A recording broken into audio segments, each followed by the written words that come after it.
бездомно, бездарно і сіро, без яскравих подій, без чіткої ясної мети. Я існую чи ні? Знову себе запитую щиро, і чи світи мій білий, насправді існуєш і ти? Де я? Що навколо? Все реальне чи це лиш здається?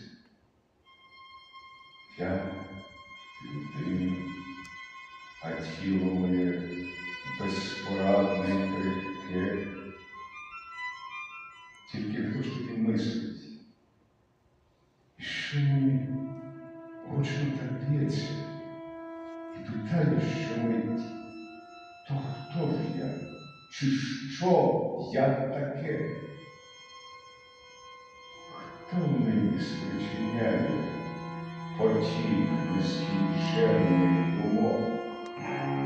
Хто примушує нас народитись, прожити і вмерти? Чи існує межа там загальні найдальші